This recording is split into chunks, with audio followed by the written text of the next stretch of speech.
Jangan lupa like, komen, dan subscribe channel YouTube TVRI Bengkulu dan nyalakan lonceng notifikasinya. Assalamualaikum warahmatullahi wabarakatuh. Halo pemirsa, bagaimana kabarnya? Semoga dalam keadaan sehat dan tetap semangat dalam menjalankan harinya. Senang sekali saya Kula Nasrullah bisa membersamai dalam 1 jam ke depan di Opini Obrolan Pagi ini. Nah, tema kita pagi ini adalah mendulang cuan di media sosial nih, gitu, bahwa profesi sekarang bukan hanya terbatas di kantor saja, bukan hanya bekerja di luar saja, tapi kita bisa bekerja di era digital sekarang bahkan melalui handphone saja. Dengan narasumber kita yang sudah hadir, kita sapa dulu Bang Muhammad Fajri Sudanto sebagai food vlogger gitu. Halo Bang. Halo Kak. Panggilannya Bang Fajri ya? Iya, Fajri. Fajri ya. Kalau Bang Fajri ini selaku food vlogger. Food vlogger ya gitu ya. Kalau dari background Bang Fajri sendiri aslinya Bengkulu kah?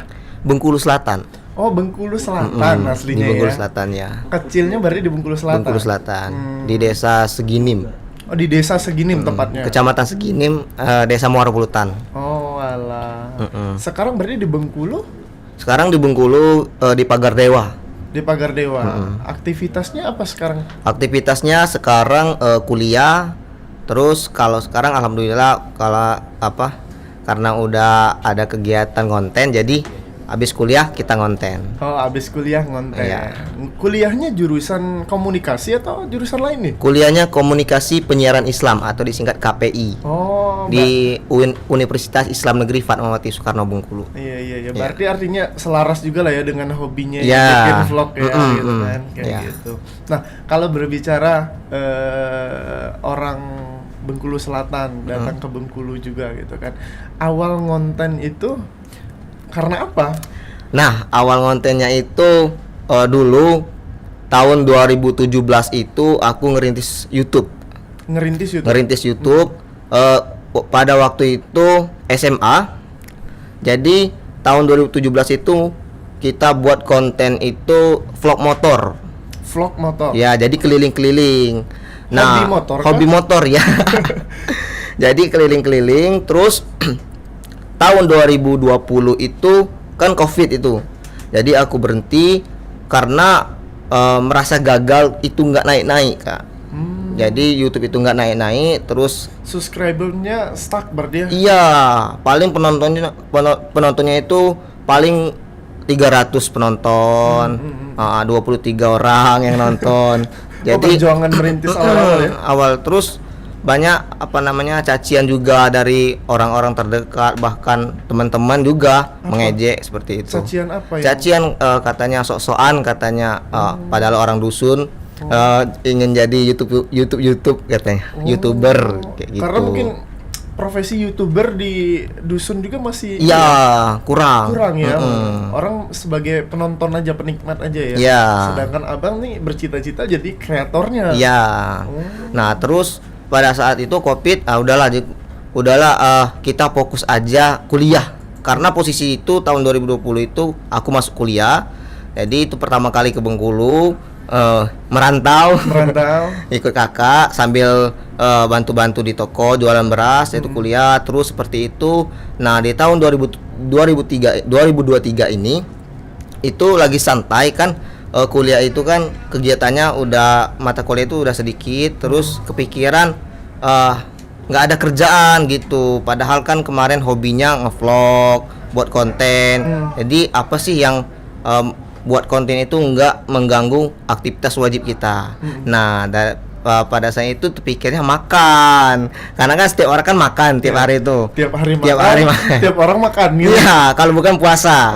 Nah, pada saat itu kepikiran terus langsung beli makanan ke rumah. Waktu itu masih malu-malu, belum berani sama sekali. Kenapa malu-malunya? Karena takut diejek lagi, dicaci lagi ya. Berarti ada juga secara psikologis tekanan kayak aduh nih mulai lagi nih, takut kayak kemarin lagi. Tapi niat aku kalau nggak dicoba lagi nggak bakal bisa, nggak bakal berhasil. Terus apapun resikonya nanti gas kayak gitu. Udah tuh buat konten, balik ke rumah beli makan. Pertama kali itu seblak. Oh, sebelah. Beli sebelah. Oh, berarti tadi aku searching bakso, kira bakso. Ada pertama kali sebelah bawa ke rumah, terus HP diletakkan di atas meja, terus makan aja. Belum bisa ngomong mantap itu aja. Oh. Udah itu besoknya itu tembus 2000 penonton. Wah, itu sangat luar biasa. Padahal kontennya cuma naruh Makan. mantap. Iya, mantap. Nah, pada saat itu rasa semangat tumbuh lagi. Besoknya ngonten lagi, lebih banyak lagi makan berbagai macam lauk waktu itu. Nah, besoknya lagi tembus 63.000 penonton. Itu namanya FYP kalau di TikTok. FYP. Nah, itulah yang membuat aku, wah, berarti memang jalan aku di sini. Jadi aku fokuskan, aku konsisten. Jadi sampai sekarang alhamdulillah. Walaupun memang rintangan tuh pasti ada, Kak, di setiap itu. Juga cacian juga masih ada di komentar, katanya makan terus kerja enggak. Banyak. Tapi sebagai kreator tuh memang harus ada cacian. Iya. Kalau nggak ada cacian, nggak ada pecutan semua. Betul, itu. Kayak gitu. Kak. Bahkan butuh netizen tuh yang harus pro dan kontra dengan ya. Di samping itu keberanian itu muncul pada saat aku magang di radio waktu itu. Gimana tuh ceritanya? Nah, ceritanya itu kan kami itu dilatih tentang percaya diri. Nah, pada saat itulah mental aku tuh terbentuk, Kak. Jadi itulah keberanian di depan umum itu bisa. Momen apa saat itu yang bisa sampai membuat mental Bang Fajri tumbuh? Kami disuruh waktu itu membaca sebuah puisi, terus bercerita di depan orang-orang ramai. Terus juga pada saat magang dulu kami keliling meliput, seperti itu. Nah, disuruh meliput karena kan sesuai jurusan kami penyiaran, jadi kami menyiarkan, ada jalan rusak kami siarkan. Jadi orang kan ramai lihat orang-orang berkendara. Jadi dari situlah terbentuk dan pada akhirnya itu konsisten buat TikTok ini. Makanya kalau sekarang kan buat kayak gitu sendiri ya. Tapi memang kalau Anas lihat sendiri memang konsepnya tuh konsep vlog YouTube ya. Iya. Itu tuh konsep YouTube aku bawa ke TikTok. Jadi informasi itu yang aku buat itu orang itu paham gitu, nggak ragu lagi untuk nonton. Iya. Artinya kalau YouTube sekarang stuck dulu atau? Ya, YouTube berhenti dulu. Berhenti dulu lah ya. Fokuskan ke TikTok dulu, kita fokus ke TikTok. Kalau sudah banyak followers nanti kita pindahkan perlahan ke Instagram, ke YouTube. Jadi enak kita nanti Kak untuk merintisnya lagi. Artinya kalau udah dikenal, udah grow nih TikToknya, udah tinggi, kita ngerintis YouTube juga enak. Kita udah dikenal juga ya. Oh, itu bagian dari strategi ya. Betul. Strategi konten kreator kayak gitu. Kalau ditanya nih gitu kan, awal mula cerita mungkin karena YouTube dan karena suka makan gitu. Kenapa memilih peluang untuk menjadi food vlogger? Karena dari hobi makan tadi, Kak. Oh, memang hobi makan. Memang hobi makan. Oh. Kita kan nggak ngerokok, jadi makan terus. Iya. Jadi hobi makan dan juga aku hobi kulineran. Dan juga jajanan pinggir jalan. Iya, pinggir jalan. Dan juga niat kita dari awal merintis TikTok itu memang untuk membantu pedagang-pedagang kecil. Karena kita juga merasakan waktu itu berdagang itu beras waktu itu kan merasakan kalau nggak laku itu, Kak, gimana ya? Sedih luar biasa. Nggak dapat rezeki hari itu. Jadi gimana caranya dengan kita buat konten, dengan kita merintis TikTok ini bisa membantu pedagang-pedagang kecil di pinggir jalan dan juga baik itu mahasiswa juga yang berjualan. Jadi kan mereka semangat, tidak malu-malu lagi gitu untuk merintis. Oh, artinya sudah sampai sejauh itu melihat peluangnya ya? Iya.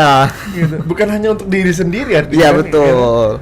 Dan juga awal-awal dulu aku belum paham tentang endorse itu, Kak. Oh, belum paham. Belum paham. Karena berarti nggak komersil dong dulu. Iya, memang hobi buat konten, terus kuliner aja, ingin membantu seperti itu. Ternyata setelah masuk ke dunia TikTok ini, ternyata ada juga endorse seperti itu. Nah, kalau endorse itu terkadang, kalau sekarang alhamdulillah, kalau dulu orang kan nanya, kakak bisa endorse nggak? Padahal aku belum paham. Kadang pertama kali itu ada minuman waktu itu, Apa tuh? minuman Mango Thai.